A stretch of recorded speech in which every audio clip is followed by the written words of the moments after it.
मैं असल वजह बता दूं क्यों नहीं हट पा रहे हैं जी, उसकी वजह भी मुझसे सुन लीजिए। क्योंकि जो कानून है वक्त है, जब तक कि वो उसमें तरमीम नहीं करेंगे मुनासिब, तब तक कि वो हटाना बड़ा मुश्किल है।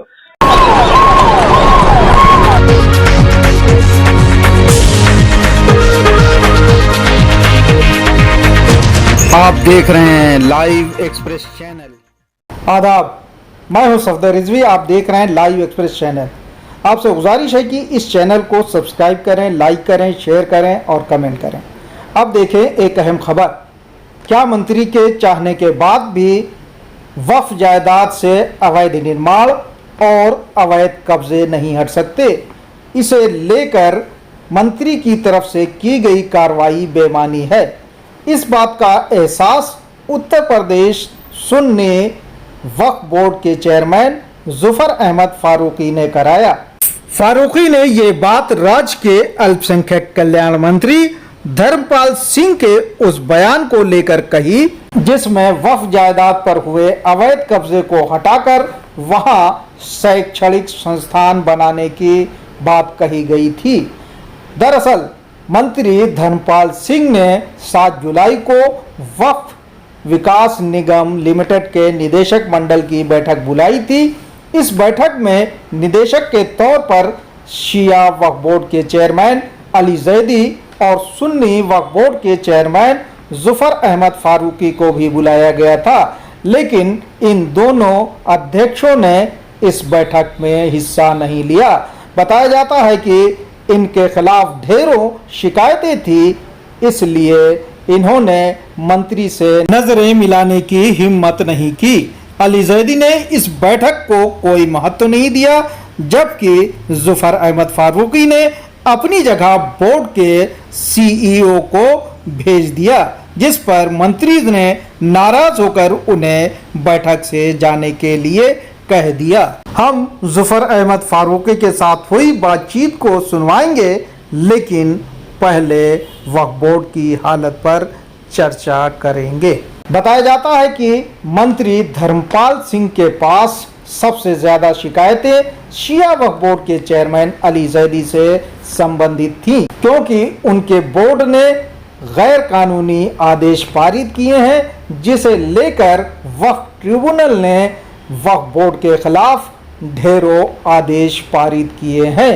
इसके अलावा बोर्ड के एक सदस्य मौलाना रजा हुसैन ने वक्फ जायदाद पर अवैध रूप से मैरिज हॉल बनाया है, इसकी भी जानकारी मंत्री को दी गई है। इतना ही नहीं, बल्कि मंत्री को यह भी बताया गया है कि बोर्ड की एक सदस्य डॉक्टर नूरुस हसन ने बोर्ड की बैठक में इसलिए गलत और गैर कानूनी तरीके से उपस्थिति दर्ज कराई क्योंकि उसमें उनका स्वार्थ था, जबकि यह बैठक बहुमत नहीं होने के कारण नहीं होनी चाहिए थी। इसके अलावा शिया समुदाय के भाजपा से जुड़े कई नेताओं ने मंत्री धर्मपाल सिंह को यह भी जानकारी दी है कि शिया वक्फ बोर्ड पर मौलाना कल्बे जवाद और उनके पिट्ठुओं ने कब्जा कर रखा है और वे वक्फ जायदाद पर कब्जा करवा रहे हैं। चेयरमैन ने मौलाना जवाद और उनके चेलों को गैर कानूनी तरीके से मुतवल्ली और प्रशासक बनाया है।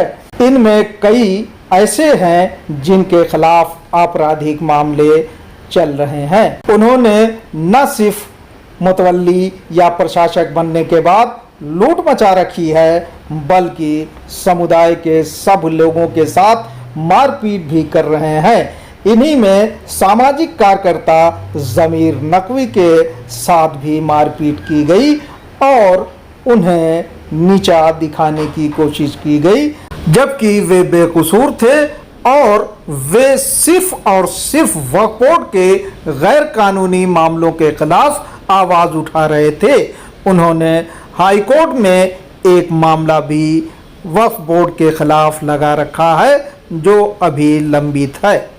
मंत्री को बताया गया है कि वक्फ जायदाद पर जो लोग कब्जा करवा रहे हैं और जो लोग बिकवा रहे हैं, उनमें मौलाना कल्बे जवाद, शमील बाबरची, अली जैदी और दूसरे लोग शामिल हैं। इन्हीं लोगों ने अब्बास बाग की करबला पर भी कब्जा करवाया है और रजिस्ट्रियां करवाई हैं। अली जैदी जब से वक्फ बोर्ड के चेयरमैन बने हैं, उन्होंने मौलाना कल्बे जवाद को गैर कानूनी तरीके से तकरीबन आधे दर्जन वक्फ पर मुतवल्ली या प्रशासक बनाया है, जबकि मौलाना कल्बे जवाद बोर्ड को इन वक्फ का हिसाब किताब पेश नहीं कर रहे हैं और अली जैदी इनसे हिसाब किताब भी नहीं मांग रहे हैं। मंत्री धर्मपाल सिंह को बताया गया कि अब्बास बाग की करबला के प्रशासक मौलाना कल्बे जवाद हैं और वे जब से यहाँ के प्रशासक बने हैं तब से रजिस्ट्री पर रजिस्ट्री हो रही है, यानी वक्फ की जमीन बेची जा रही है। भाजपा से जुड़े नेता और वक्फ बोर्ड के सदस्य सैयद फैजी ने भी कुछ दिनों पहले मंत्री से मुलाकात की थी और उन्हें वक्फ बोर्ड में हो रही गैर कानूनी कार्रवाइयों से अवगत कराया था। मंत्री धर्मपाल सिंह शायद बोर्ड के अध्यक्षों से वक्फ की स्थिति पर बात करते, लेकिन दोनों अध्यक्षों ने उस बैठक से अपने को दूर रखा। अली जैदी पहले ही एक खबर में बता चुके हैं कि वे क्या कर रहे हैं। सुन्नी वक्फ बोर्ड के अध्यक्ष जुफर अहमद फारूकी से पूरे मामले पर बात हुई। उनकी नज़र में इस बैठक का क्या महत्व था, सुने उन्हीं की ज़बानी।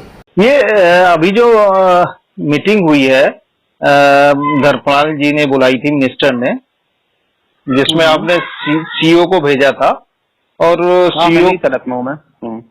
अच्छा, आप अवेलेबल नहीं थे वहाँ पे? जी जी। तो क्या पहले से आप लोगों को इन्फॉर्मेशन नहीं थी?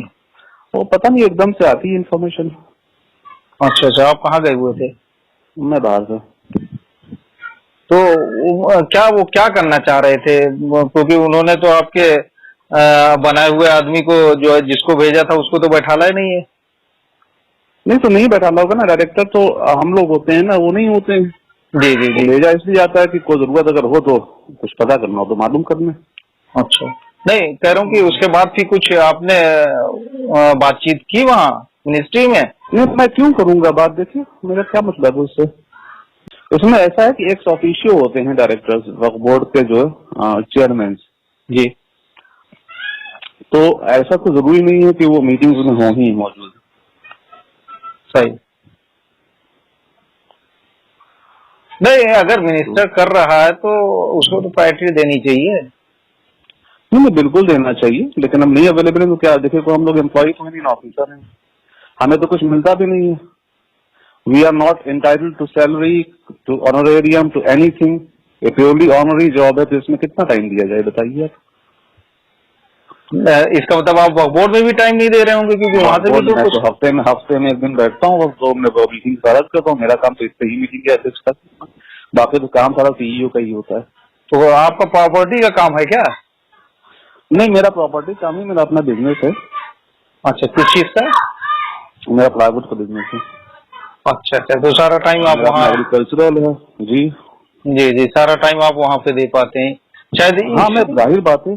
देखिए ऐसा है ना कि वक्फ बोर्ड में जो मेंबरान हैं या जो चेयरमैन होते हैं, इनका कोई वो नहीं होता है। मतलब जैसे मान लीजिए 2 MPs हैं जी, तो अब उनको टाइम मिलेगा तो वो आएंगे, नहीं मिलेगा तो नहीं आएंगे। नहीं MLA हैं 2 MP MLA है तो उसका काम ही यही है कि वो पहले इन सब चीजों को प्रायोरिटी से करे। वो बना किस लिए? पब्लिक के लिए ही तो बना। जो बार काउंसिल के 2 मेंबर्स हैं तो उनके पास जब टाइम होता है तो आएंगे, नहीं होता है तो नहीं आएंगे। तो ऐसा नहीं है। देखिए होता क्या है, जो एक्ट की स्कीम है उसमें जो वहाँ पे मेन ऑफिसर है वो सीईओ होता है जी, और बोर्ड से अप्रूवल उनको चाहिए होता है, वो मिल जाता है उन्हें फटाफट। इसमें कोई दिक्कत नहीं होती। इसमें जो है डायरेक्टर तो चेयरमैन ही होता है, और मान लीजिए चेयरमैन डायरेक्टर नहीं होता है। बेसिकली वो भी गलत है, वो कहना गलत है। वो पता नहीं उनका जब बने था उनका निजाम तो कंट्रोलर्स को बनाया गया था, वो आज तक के तो अमेंड हुआ नहीं है। अच्छा अच्छा अच्छा अच्छा। तो कंट्रोलर्स IAS ऑफिसर्स होते थे। नहीं, कहने का मतलब ये कि मंत्री अगर कुछ कर रहा है तो वक्त के लिए, ये डेवलपमेंट के लिए करेगा। बिल्कुल बिल्कुल तो सही बात है, बिल्कुल उसको तो प्रायोरिटी के साथ ध्यान देना चाहिए, क्योंकि आपकी कम्युनिटी के लिए वो कर रहा है। इससे पहले बिल्कुल ठीक है, बिल्कुल एग्री कर रहा हूँ मैं आपकी बात से, वो नहीं कर रहा हूँ। इससे पहले ताकत होते, कह रहा हूँ, इससे पहले मंत्री लोग ध्यान ही नहीं देते थे। ये तो एक अच्छा मिनिस्टर है जो आपके बड़ी, मैं एग्री कर रहा हूँ आपकी बात से, मैं वो नहीं कर रहा हूँ, लेकिन ये एक इत्तेफाक है कि उस दिन में नहीं था लखनऊ में। जी जी जी। तो उसके बाद कोई बातचीत नहीं हो पाई है आपने उसके बाद कि क्या करना चाह रहे थे? इशू थोड़ी है, देखिए वहाँ पे 3 डायरेक्टर्स को होना चाहिए, तो वो मीटिंग हो जाती है बोर्ड ऑफ डायरेक्टर्स, उसके एजेंडा में कुछ वक्त से रिलेटेड ऐसा खास था भी नहीं। तो बाकी अपने निगम के अपने काम थे, जो उनके डिपॉजिट वर्क वो करते हैं, ज्यादातर दूसरे चीजों पर काम करते हैं, कंस्ट्रक्शन एजेंसी के तौर पर काम करते हैं, तो उसमें बहुत ज्यादा वक्त का कोई इशू नहीं था। नहीं, जब हमारे एंड से जो वक्त का काम है वो हम कर चुके हैं, सब उनको NOC दे चुके हैं सारी की सारी। जफर साहब, जैसा कि उनका बयान आया है, बयान तो नहीं लेकिन जो एक खबर आई है वो ये आई है कि वो चाहते हैं कि जो है अवैध कब्जे जो वक्त की जायदाद पे हैं वो हटाए जाएं। तो ये तो बहुत बड़ा काम है। आपका उसमें असल वजह बता दूं क्यों नहीं हट पा रहे हैं जी, उसकी वजह भी मुझसे सुन लीजिए। क्योंकि जो कानून है वक्त है, जब तक कि वो उसमें तरमीम नहीं करेंगे मुनासिब, तब तक कि वो हटाना बड़ा मुश्किल है। अब पहले ये था कि CEO जो है वो सुन के उसके बाद SDM को भेज देता था हटाने के लिए ऑर्डर। अब ये तरीका खत्म हो गया। अब ये होता है कि अब दरख्वास्त हमें देना पड़ती है ट्रिब्यूनल में, वक्त ट्रिब्यूनल में, और वक्त ट्रिब्यूनल ने तो अभी लेटेस्ट 2 महीने पहले एक ऑर्डर कर दिया कि हर उस मामले में जहाँ हम बेदखली के लिए उनसे ऑर्डर लेंगे वहाँ हम कोर्ट फीस पे करेंगे वैल्यूएशन के हिसाब से जी। तो वो और दिक्कत तलब हो गया। और फिर वहाँ जब हम दरख्वास्त देते हैं ट्रिब्यूनल में तो उसको वो एक दीवानी मुकदमे की तरह चलाया जाता है, सालों उसमें पेशियां पड़ा करती हैं। तो ये सब चीजें हैं जो कानून की कमियां हैं अपने हिसाब से, या उसमें प्रॉपर एक तरमीम की जरूरत है जिससे कब्जे जल्दी आते। कल टेक्निकल्स बहुत दांव पेच बहुत दुश्वारियां बहुत ज्यादा हैं। जी जी। तो ये प्रैक्टिकल बेसिकली प्रैक्टिकल दुश्वारियां बहुत ज्यादा हैं। ये का हल जो है वो सिर्फ ये है कि उसमें तरमीम हो कानून में। तो ये सब तो मंत्री ही कर सकते हैं ना, मंत्री मैंने एक पूरा प्रपोजल बना के भेज दिया है तरमीम के लिए, लेकिन चूंकि तरमीम मरकजी हुकूमत से होनी है। अच्छा, सेंट्रल गवर्नमेंट। मैंने ये बात रखी थी, मुख्तार अब्बास साहब से मिलकर मैंने बात रखी थी, उन्होंने कहा भी था हालांकि अब वो नहीं है मिनिस्टर, तो बहरहाल तरमीम तो वहीं से होनी है। इसका मतलब लब्बे लवाब अगर ये कहा जाए कि मिनिस्टर अगर कुछ बोलते हैं तो खाली लफाजी है, उसका कोई फायदा जमीन पे नहीं। बिल्कुल नहीं कह रहा हूँ, बहुत अच्छा काम भी किया है गवर्नमेंट ने, हाल में ही किया है जो PP एक्ट के तहत कार्रवाई की जाए, और हमने PP एक्ट के तहत कार्रवाई शुरू भी की, उसका कुछ थोड़ा सा फायदा भी नजर आया अभी तक के। नहीं, जैसा कि आप कह रहे हैं ना कि इतने दांवपेच, इतनी दुश्वारियां हैं जो सेंट्रल गवर्नमेंट उसमें दखल देगी, जब वहां से कानून पास होगा तब कुछ हो सकता है। तो सेंट्रल गवर्नमेंट का एक्ट है ना जी, वक्त है तो सेंट्रल गवर्नमेंट का एक्ट है, तो उसकी तरमीम तो वहीं से होगी। जी जी। तो इसका मतलब मंत्री अगर कुछ इस तरह के बयान देता है तो सिर्फ लोकप्रियता हासिल कर रहा है, और क्या है, होना वाला तो कुछ है नहीं। ये मेरा ये कहना नहीं है, मैं क्यों कहूँगा मंत्री विभागीय मंत्री है वो, बिल्कुल जो है वो स्टेप ले रहा है, दिलचस्पी ले रहा है, ये अच्छी बात है। वो नहीं, उससे कुछ हो आपको लग रहा है फायदा होगा? कुछ नहीं होगा आपके हिसाब से? बिल्कुल होगा। जब आप कह रहे कानूनी दुश्वारियां तो क्यों फायदा होगा? कानूनी दुश्वारियां अपनी जगह पे हैं, कानूनी दुश्वारियां अपनी जगह पे हैं, और कानूनी दुश्वारियां एक दिन में नहीं हल होती हैं। लेकिन अगर ग्राउंड लेवल के ऊपर जो स्टाफ है अल्पसंख्यक कल्याण विभाग का, ये थोड़ा सा अगर दिल लगा के काम करेगा तो बहुत से मसले हल हो जाएंगे। यानी आपके हिसाब से अभी दिल लगा के काम नहीं कर रहा है उनका विभाग? अगर डिपार्टमेंट में अगर मान लीजिए हमारे मिनिस्टर साहब उस पर डायरेक्शन इशू करते हैं नाजायज कब्जों को हटाने के लिए, तो बहुत सी चीजें ऐसी जो अगर डिस्ट्रिक्ट लेवल पे, एडमिनिस्ट्रेशन लेवल के ऊपर काम हो तो सहूलत से हो सकता है। और इसमें बड़ी अच्छी बात है कि अगर उनकी दिलचस्पी और वो ये उन्होंने कहा तो मुझे उम्मीद करेंगे वो। नहीं, 2 चीजें हैं। देखिए, आपकी जो अपनी बात है ना उसमें कंट्राडिक्शंस है। एक तो ये कि आपने कहा कि ये हो ही नहीं सकता क्योंकि कानूनी दुश्वारियां हैं, आपको ट्रिब्यूनल के पास जाना पड़ेगा और ट्रिब्यूनल उसमें मुकदमा चलाएगा। आप जो बात कह रहे हैं एकदम सही है, वो आपने गलत नहीं कहा, सही कहा। जो कानून का जानकार जो है उस हिसाब से एकदम जी ज्यादातर होती हैं कानूनी दुश्वारियां, लेकिन कुछ जगहों पे अगर एडमिनिस्ट्रेशन थोड़ा सा एक्टिव रोल करे तो हो जाता है काम, फिर इतना मुश्किल नहीं होता है। लेकिन बेसिकली प्रॉब्लम आती है डिस्ट्रिक्ट लेवल पे और तहसील लेवल पे। जी जी जी, वहां पे प्रॉब्लम आती है। अगर वहां पे इंस्ट्रक्शन हैं, मान लीजिए वजीर मौसूफ देते हैं और वो इम्प्लीमेंट होता है, तो फिर मुझे लगता है फायदा होगा उससे। नहीं वैसे तो उन्होंने जनरल बात कही है, लेकिन जो उसको अब्बास बाग की करबला से जोड़ के बताया गया है, तो अब्बास बाग की करबला शायद आपको पूरी जानकारी होगी कि कितना बड़ा वक्त था। अब्बास बाग करबला में वापस मेरे यहाँ तो है नहीं शायद ये वक्त। नहीं, आपके वहाँ नहीं, ठाकुरगंज में है। और मौलाना कल्बे जवाद इसके, हाँ, मौलाना कल्बे जवाद इसके एडमिनिस्ट्रेटर हैं अभी मौजूदा वक्त। नहीं तो मैं शिया वक़ाफ़ के बारे में मुझे ना, बात वक्त की हो रही है, जनरल के लिए कहा है उन्होंने, लेकिन स्पेसिफिक केस कही कहा है ना, तो मैं नहीं, उन्होंने जनरल बात कही है, लेकिन अब्बास बाग की करबला का भी आया मामला कि वहां पे पूरा कब्जा हो गया, उसको इंस्टीट्यूशन बनाया जाएगा, एजुकेशनल इंस्टीट्यूशंस बनाए जाएंगे। तो बात तो ठीक है, लेकिन आपकी बात अगर कानूनी नजर से देखी जाए तो आपने 200% सही कही है, क्योंकि दिक्कत तो कानूनी बाधाओं को तो दूर करना पड़ेगा, तभी कुछ हो सकता है। अगर कानूनी बाधाएं दूर किए हुए देखिए आसानी से नहीं हो सकता है। ये कि मुतवल्ली कहीं पे पावरफुल है और लोकल उसका अच्छा एडमिनिस्ट्रेशन में असर है और एडमिनिस्ट्रेशन जस्टिस दे लेता है और कुछ काम हो जाए, वो एक अलग इशू है।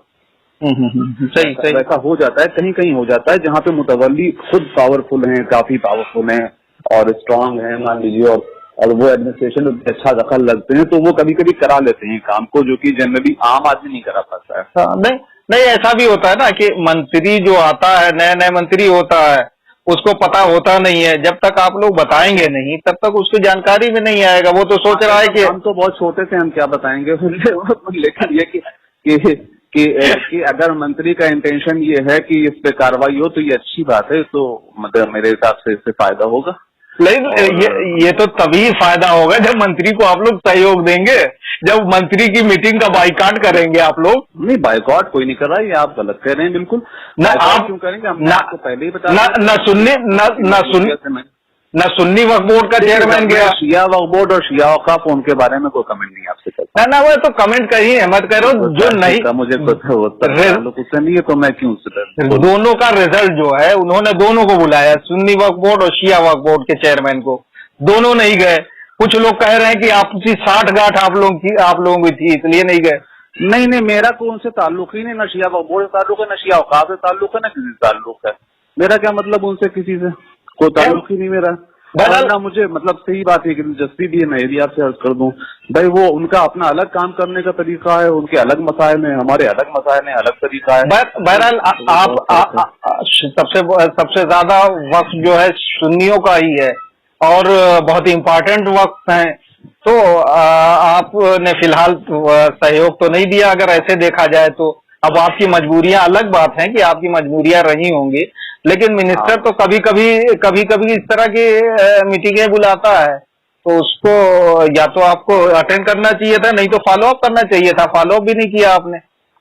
अब आप जो मुझे सजा देना चाहिए दे दीजिए, मैं आपसे बताऊंगा आपसे। नहीं, सजा तो मिनिस्टर करा दीजिए, सजा तो मिनिस्टर, मैं रिजाइन कर दूं वक्फ बोर्ड के चेयरमैन के ओहदे से।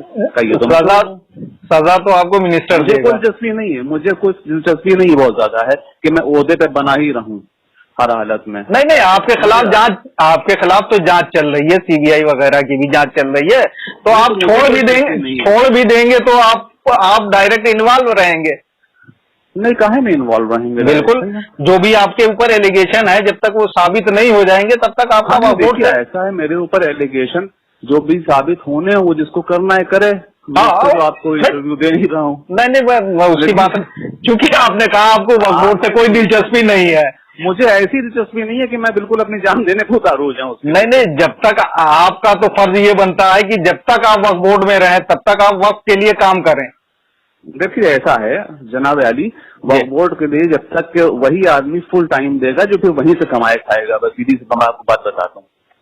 तो फिर ऐसा आप तो नामुमकिनात में से है कि कोई आदमी 365 दिन 24 घंटे जो है वक्त की खिदमत करता रहा और कहे कि मैं खालिस अल्लाह के लिए कर रहा हूँ, कौम के लिए कर रहा हूँ। मैं नहीं मानने को तैयार। फिर तो आप वक्फ मिनिस्टर को सीधे सीधे लिख के दे दिए, हमें सैलरी दीजिए, नहीं तो हम काम नहीं कर सकते, खत्म कहानी। हाँ हाँ, ये आपसे मुनासिब राय है, बिल्कुल इस पे मैं सोचता हूँ अमल करने के लिए। बहुत बहुत शुक्रिया, खुदा हाफिज। बहुत शुक्रिया। बहरहाल वक्फ बोर्ड के अध्यक्षों को ये जान लेना चाहिए कि बोर्ड की समस्याएं दूर करने में मंत्री तभी सहायक साबित होंगे जब उन्हें समस्याएं बताई जाएंगी और उसके हल के लिए कोशिशें की जाएंगी। आपसे गुजारिश है कि इस चैनल को सब्सक्राइब करें, लाइक करें, शेयर करें और कमेंट करें।